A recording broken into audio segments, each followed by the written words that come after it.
impeachment trial. What senators are saying about the case against former President Donald Trump. Human rights. Hear the sensitive subjects President Joe Biden just addressed with the leader of China.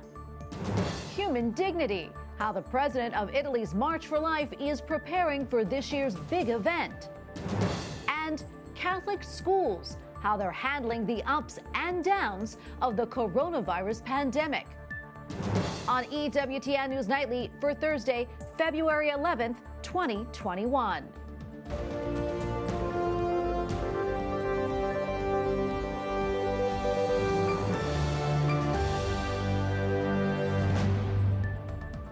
Thank you so much for being with us tonight. I'm Tracy Sable. House Democrats leading the prosecution of former President Donald Trump wrapped up the impeachment trial by presenting new videos and statements from the protesters themselves. Capitol Hill correspondent Eric Rosales has been following this story, and he joins us now with reaction from lawmakers. Eric.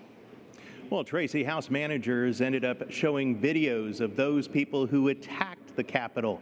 Many of them said, even in their own videos, that they were told by President Trump to bring change. And if that meant to go after the Capitol, so be it. Using video from the arrested protesters themselves, House Democrats attempted to show how former President Donald Trump caused the violence at the U.S. Capitol on January 6th. The insurrectionists argued with law enforcement that they shouldn't even be fighting them because they believed that the commander-in-chief was ordering this. Examples were shown of protesters even live streaming. Let's tell Trump what's up. Trump would be very upset. And he'd be like, no, just say we love him.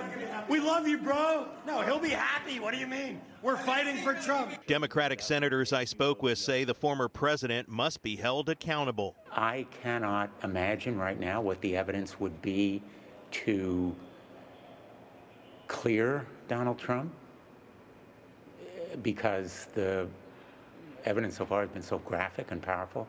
His own words are the most incriminating. Republican senators tell me blaming Donald Trump diminishes the actions of the people who committed the crime, and lawmakers should be spending their time on COVID relief. Frankly, if they believe that a crime was perpetrated, they should go to the federal officials, file charges against President Trump, and try this in a court where there's actually due process. What is your reaction to Republicans basically saying that this trial is nothing more than just preventing Donald Trump from running again? Just look at the trial. Look at what happened. To sweep this under the rug, to ignore it in one of the most dastardly acts any president, probably the most dastardly act any president has committed, would not heal but keep the wounds open. Up next, the former president's attorneys will get their chance to present their case, and sources here on Capitol Hill tell me that they are not expected to take the full 16 hours, and they could wrap up by tomorrow evening instead of Saturday. From the Capitol, Eric Rosales, EWTN News Nightly. Well, the White House said yesterday President Joe Biden discussed human rights abuses with China's President Xi Jinping. President Biden described the 2-hour call as a good conversation, but warned that America needs to get moving. White House correspondent Owen Jensen reports. Owen?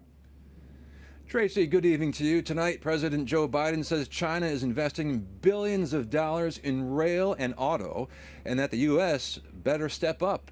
Aside from that, the White House has a long list of other major concerns about China. Last night, I was on the phone for 2 straight hours with Xi Jinping. And regarding that conversation with China, President Joe Biden warned, if we don't get moving, they're going to eat our lunch.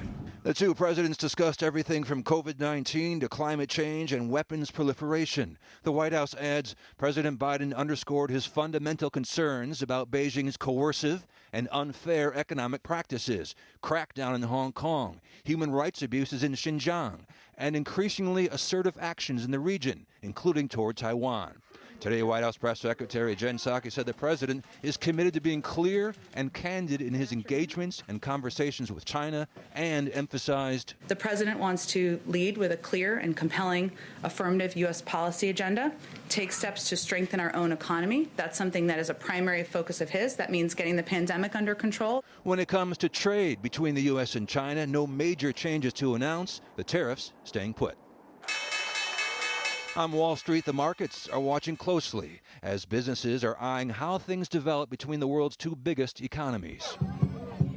Meanwhile, in Burma, also known as Myanmar, hundreds of protesters targeted the Chinese embassy there. Immediately after last week's coup, China called that country a friendly neighbor. President Joe Biden just issued an executive order regarding Burma, stating the order holds to account those responsible for unjustly arresting and detaining government leaders, politicians, human rights defenders, journalists, and religious leaders. And on the domestic front, President Biden met with a bipartisan group of senators to talk infrastructure. It used to be that infrastructure wasn't a Democrat or Republican issue. There are not many Republican or Democratic roads and bridges and so on. So we're going to talk about infrastructure. Also tonight, President Joe Biden has sent a letter to congressional leaders stating that the declaration of a national emergency at the southern border was not warranted. It was unwarranted, and as a result, no more money for the wall. At the White House, Owen Jensen, EWTN News Nightly. The Vatican has appointed a new head for the Diocese of Karachi in Pakistan. Bishop Benny Mario Travas has a canon law degree. The 54-year-old replaces Cardinal Joseph Coutts, who offered his resignation after turning 75 years old. There are roughly 1.3 million Catholics in the Muslim-majority Pakistan. A new lockdown has gone into effect in Athens, Greece. The new measures will last until the end of the month. All schools and most stores are closed. Officials hope the lockdown will prevent the spread of coronavirus variants first detected in England and South Africa. Italy is expanding its source of COVID-19 vaccines to include AstraZeneca, Pfizer, and Moderna. Reduce their deliveries so those shots will be limited to older Italians. Younger at-risk workers and adults up to age 55 will now be given the AstraZeneca vaccine, which, according to the Charlotte Lozier Institute, includes abortion-derived cell lines. Pope Francis voiced his concern for Italy's declining birth rate. On Italy's Day for Life earlier this week, the Holy Father said the future of Italy is in danger, calling it a demographic winter. He urged Italians to protect life and work towards a, quote, new spring that is friendly to babies. Joining us now from Rome is Virginia Coda Nunziante, president of Italy's March for Life. Virginia, welcome back. So great to see you again. There's a lot I want to get to, but first I want to talk about what Pope Francis said regarding Italy's demographic winter. What do you think he meant by that? Well, in fact, he meant what is the dramatic situation in Italy, because in 2019 we had 420,000 births in Italy, which was the lowest birth rate after the unification of Italy, so in 150 years. And now, this year, in 2020, we will have less than 400,000. And in 2021, it will be even less. It's more or less, it will be 390,000. So year after year, we will lose many children. And I think that this is the most dramatic aspect in our society. But I don't think that the demographic winter will stop until Italy, but I would say also all Western countries, because they are immersed in a moral crisis unprecedented in history. So the moral crisis brings about the demographic crisis, and the demographic crisis then causes also the economical crisis.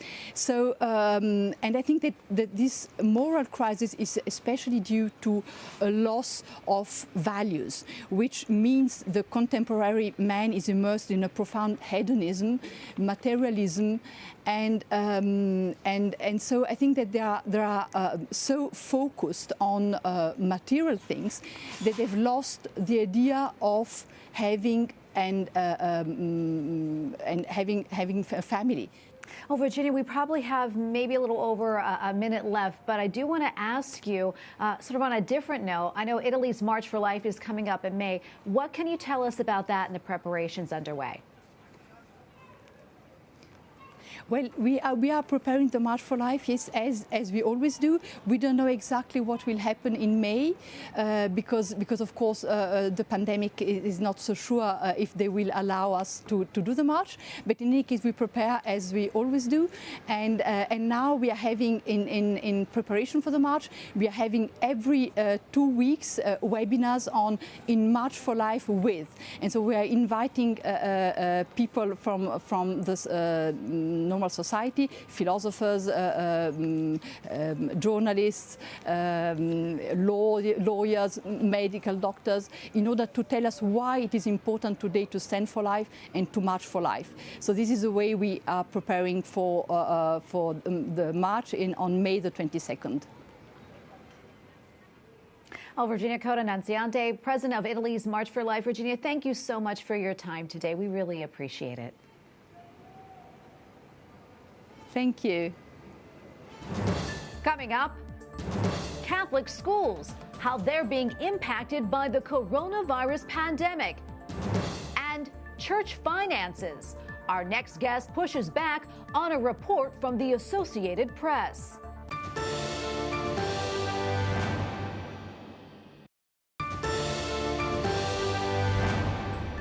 The Diocese of Winona-Rochester says it has reached a $21.5 million sex abuse settlement. The lawsuit identified 145 people who say they were abused by clergy members. The Catholic Diocese is the last one in Minnesota to settle its abuse claims. A new report says the coronavirus crisis is hurting enrollment at Catholic schools this academic year, with the largest reported drop in nearly half a century. That said, there is a glimmer of hope. Correspondent Mark Irons reports. Mark? Tracy, there is room for optimism because some students are receiving a Catholic education for the first time now. But overall, numbers are bleak. Catholic school enrollment has declined by more than 110,000 students for the present academic year. And at the end of last year, more than 200 Catholic schools had closed. The global pandemic affecting education. It's been a struggle for Catholic schools. A report from the National Catholic Educational Association shows Catholic school enrollment was down 6.4% for the 2020-2021 school year, the biggest percentage drop in enrollment since 1973. Kathy Mears, interim president and CEO of the NCEA, explained the numbers. I think the pandemic hit schools that were vulnerable, financially vulnerable, fairly hard, and many schools closed, and that's caused a dramatic drop in our enrollment. Despite the report, there is a silver lining. Thomas Carroll, the superintendent of Catholic schools in the Archdiocese of Boston, is optimistic the desire for Catholic education remains. Across the country, there's no shortage of people who want to go to Catholic schools. The shortage is the ability of people to pay, given the economic impact of the shutdowns around the country. And in Boston, as public schools closed, parents wanted their children to receive the benefits of an in-person classroom experience. The Catholic schools were open. We started to have a very large enrollment surge. So we ended up with an extra 4,000 children starting on July 15th going forward. The same thing has been happening outside the nation's capital. Many public school students have decided to come to Catholic schools. Monsignor John Ensler is the president and CEO of Catholic Charities in the Archdiocese of Washington. He believes parents are seeing the positives of religion and faith-based values infused into education. People have found something special. They have found the experience of real care for students. And Mears has a hopeful message for parents. Catholic schools are open, they're welcoming, and we would be glad to educate your child in conjunction with you. We believe that parents are our partners. More than 90% of Catholic schools were teaching their students in person, according to the NCEA, which is different than many public school districts, which are only offering virtual classes. In the studio, Mark Irons, EWTN News Nightly.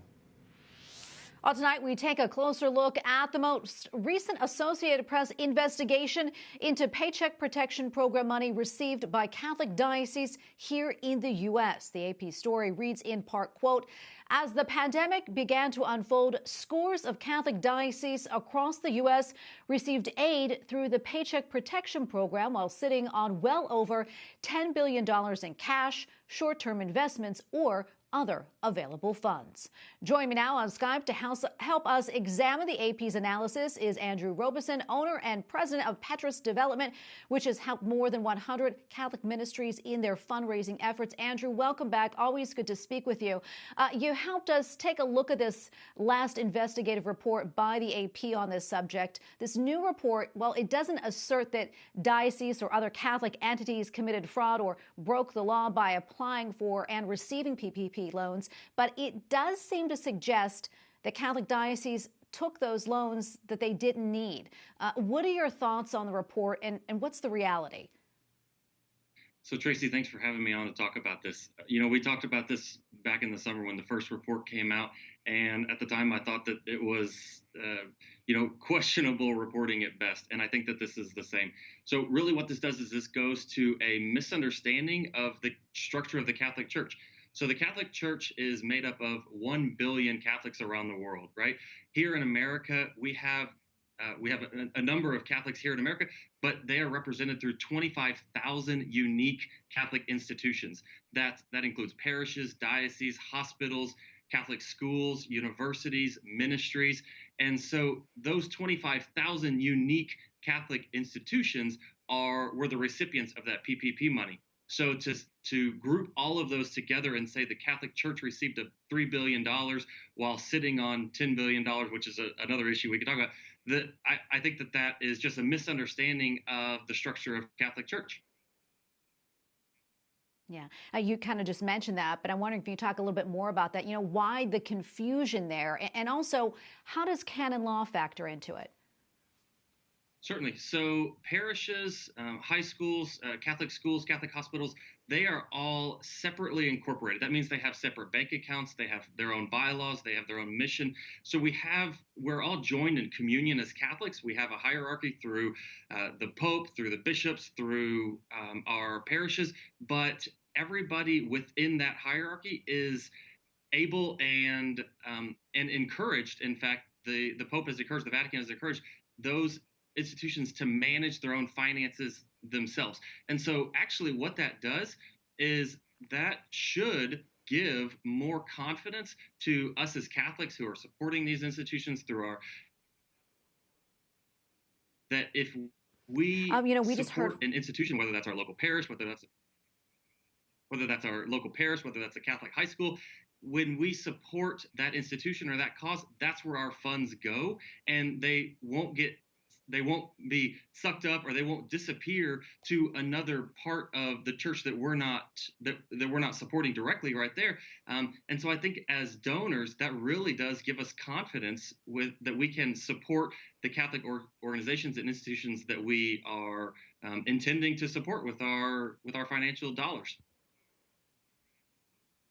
Andrew, we don't have a lot of time, with maybe about a minute or so, but I want to talk about this. You know, we heard from Mark Irons about the challenges faced by a lot of Catholic schools during the pandemic. Can you talk about how the PPP funds, how they've been able to help and what they were used for? Sure. So when you look at Catholic parishes, when the pandemic started back in March and April, many dioceses were looking at a potential of a 60 to 80% loss in income through Sunday collections in the year 2020. What actually happened, in large part thanks to the PPP money, but for a number of other reasons, most dioceses, most parishes recorded a loss of closer to about 6 to 8%, 6 to 10% loss in revenue from 2019 to 2020, which is a great thing. But I want to make another point here, Tracy. That the church is important to the fabric of American society, the schools, our parishes, and I believe that government funds should not be what sustain the Catholic Church. Catholics everywhere need to consider how generous and how supportive they are of their local parishes, of their dioceses, of their high schools, and how can we, myself included, how can we look to be more radically generous and support our institutions both this year as we recover from a pandemic, but long into the future, because giving really does help us all grow in our own virtue as Catholics, and it benefits so much more than just our parish, but it benefits our society at large. And I think that's a really important message that we can take away from the pandemic and all these associated lessons. Absolutely, and I'm so glad you brought that up, Andrew. That's a great point. We're going to leave it right there. Thank you so much for your time today. We appreciate you coming on and your analysis. All right. Thanks so much, Tracy. God bless. Up next, assisted suicide. Wesley Smith describes the growing debate and why pro-life advocates have reason to worry.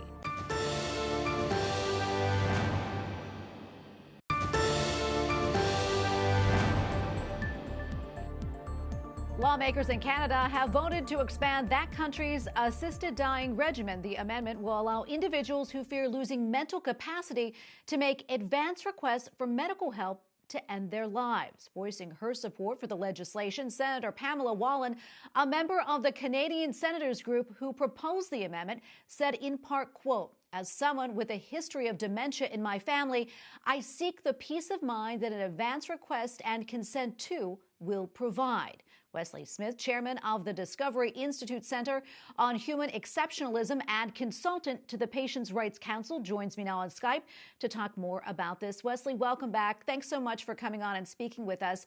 I'm curious, what's your view on this new legislation and the idea of allowing people to make written advance requests for medical help in ending their lives?